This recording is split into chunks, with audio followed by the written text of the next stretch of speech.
As the president has stated on numerous occasions, he did nothing wrong. There are no charges against him in this. And just because Michael Cohen made a plea deal doesn't mean that that implicates the president on anything. John? Storm that is expected to have a significant... Look, I'm not going to get into the back and forth of the legal part of this.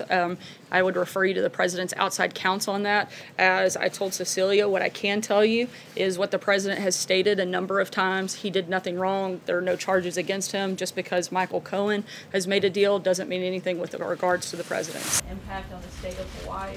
Homeland Security. The Manafort case doesn't have anything to do with the president, doesn't have anything to do with his campaign, it doesn't have anything to do with the White House. Officials to remain in close coordination with the state. I'm not aware of any conversations regarding that at all. Thanks. The question that I also other than actually when he was asked by a news outlet earlier this week, and he said that he hadn't been thinking about that at all. Hawaii and stand ready to support them in whatever they need. I don't think the president's concerned at all. He knows that he did nothing wrong and that there was no collusion, and we're going to continue focusing on the things that Americans care about and that we can have an impact on.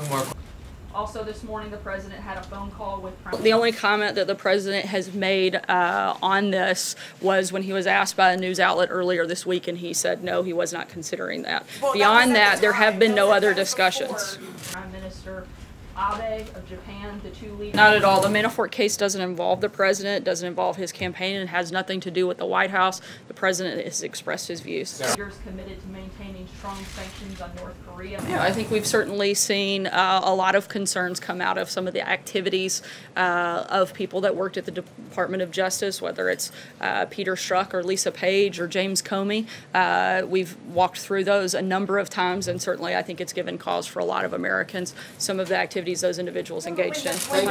As the president has stated on numerous occasions, in terms of the pardon process, again, the president has the authority to carry out those decisions. He takes input and looks at them on a case-by-case basis. Sarah, the president has said many times that he's chosen to remain uninvolved in this process, and that's where we are right now. Is that an indication that... Certainly we take allegations seriously. The idea of an impeachment is, frankly, a sad attempt by Democrats. It's the only message they seem to have going into the midterms, and I think it's another great reminder of why Americans should support other like-minded candidates like the president that are actually focused on continuing to grow the economy, continuing to secure our borders, continuing to focus on the safety and security of all Americans. I think that the biggest contrast you could possibly make is the message of the Democrats, which is nothing more than attacking the president and looking at cheap political stunts, while this White House and Republicans in the House and Senate are focused on actually doing good things for the American people. Yeah.